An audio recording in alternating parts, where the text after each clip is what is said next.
समस्त को प्रभु सिंह नाम धन्यवाद दिए।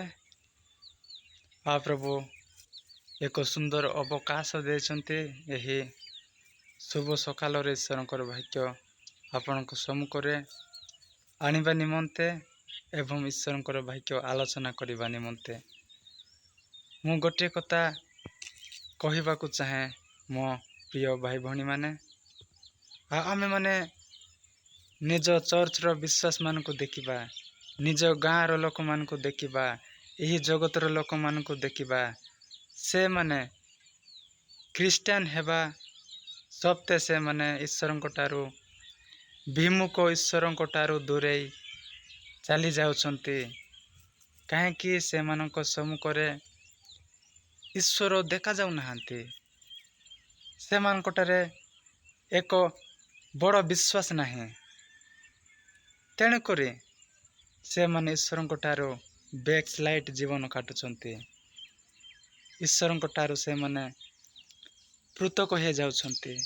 ईश्वर ठारू से माने दूरे जाउछंती। हेले बाइबल वाक्य आम मान को कौन कहे? आमोस पुस्तक 8 पर्व 11, 12, 13 पद जगतर लोक माने कौन करुछंती? से माने जगतर धन रे, जगतर सुना रे, जगतर मन रे, जगतर पैसा रे अर्जन करबा निमंते, संचय करबा निमंते व्यस्त अछंती। मो प्रिय भाई भणी माने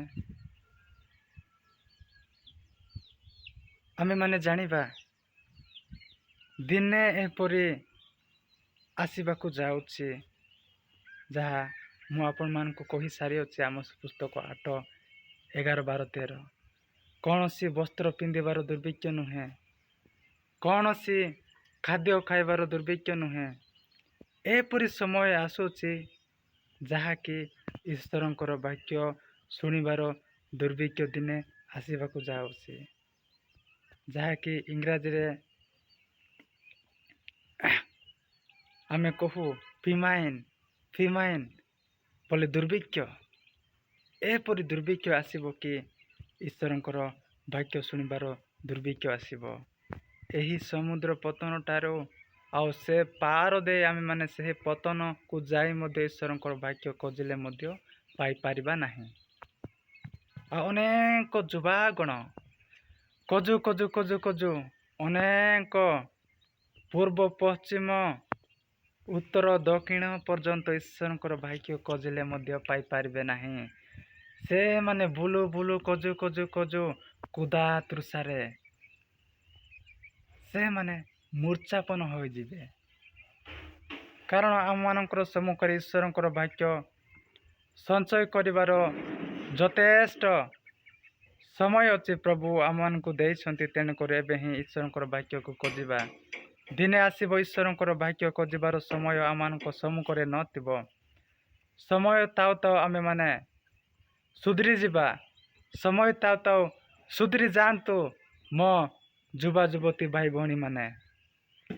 कहीं जगतर रंग रसरे जाउछंती प्रभु को पाइला परे बपतिस्म नेला परे कहीं मद्यपान गुटका सिगरेट एपरी टाणुछंती। ए काम को छाड़ी दियंतु। आउ अनेक विश्वासी लोक माने कहीं एपरी कार्य करुछ। चर्च छाड़ी ईश्वरंकर पवित्र स्थान छाड़ी ईश्वर को आपण माने भूली जाए निज गाँ ठारू विदेश को जाए मध्य काम करुछ। ठीक अच्छे मात्र पापरे रंगरसरे बेविचार रे न पड़।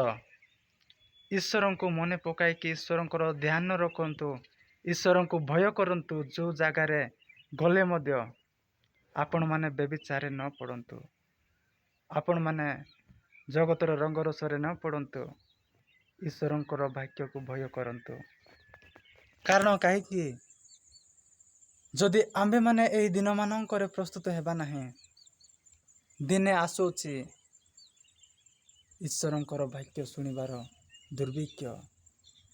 ଯଦି ସେଦିନ ହଠାତ୍ ଅକସ୍ମାତ୍ ଆସିଯିବ ତାହେଲେ ଆମେମାନେ କିଛି କରିପାରିବା ନାହିଁ।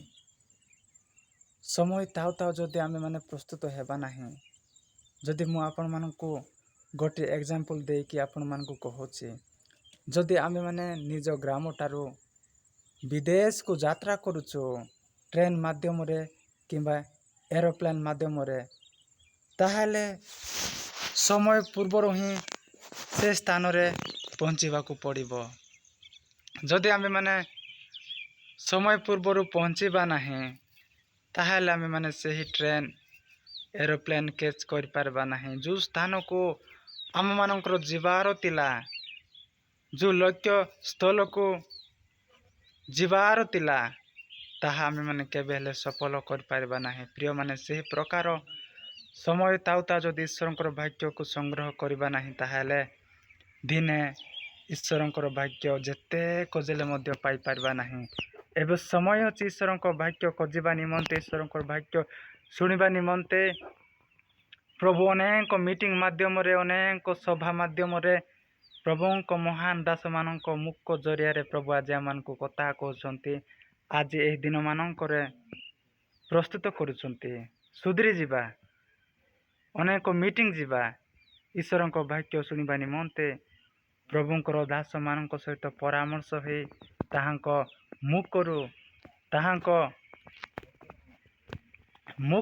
ଈଶ୍ୱରଙ୍କର ଭାଗ୍ୟ ଶୁଣି ଆମେମାନେ ନିଜ ଅନ୍ତଃକରଣରେ ରଖିବା।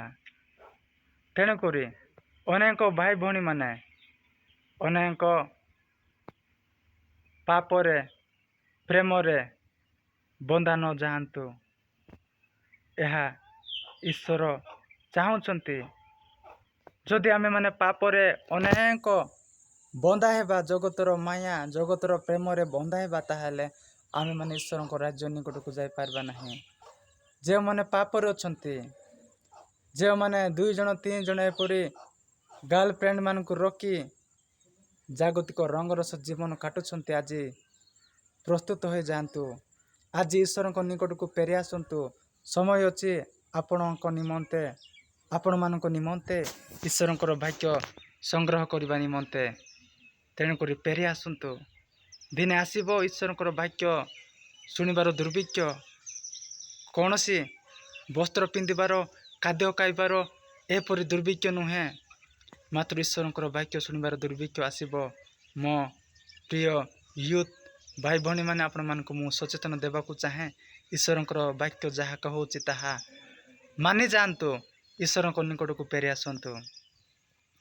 ଅନେକ ଧନରେ, ଗାର୍ଲଫ୍ରେଣ୍ଡରେ, ଜାଗତିକ ପ୍ରେମରେ, ରଙ୍ଗରସରେ ଏପରି ରୁହନ୍ତୁ ନାହିଁ। ଯଦି ପାପରେ ଅଛନ୍ତି, ଯଦି ଅନେକ ଝିଅମାନଙ୍କ ପ୍ରେମରେ ପାଗଳ ଦିୱାନ ହୋଇଯାଇଛନ୍ତି, ଆଜିଠୁ ଫେରି ଆସନ୍ତୁ। ପ୍ରଭୁ ଡାକୁଛନ୍ତି, ଆସ ମୋ ନିକଟକୁ। ଯାହାବି ଆପଣଙ୍କର ପାପର ବାର, ଅନେକ ବାରାକ୍ରାନ୍ତ ହୋଇ ଆପଣମାନେ ପଡ଼ିଛନ୍ତି, ସେ ପାପର ବାରକୁ ପ୍ରଭୁ ଆଜି ଦୂର କରି ଆପଣମାନଙ୍କୁ ବିଶ୍ରାମ ଦେବା ନିମନ୍ତେ ଯାଉଛନ୍ତି। ଆସନ୍ତୁ, ଆମେମାନେ ଈଶ୍ୱରଙ୍କ ନିକଟକୁ ଯିବା। ଆଉ ଯେଉଁମାନେ ପାପରେ ବନ୍ଧା ଯାଇଛନ୍ତି,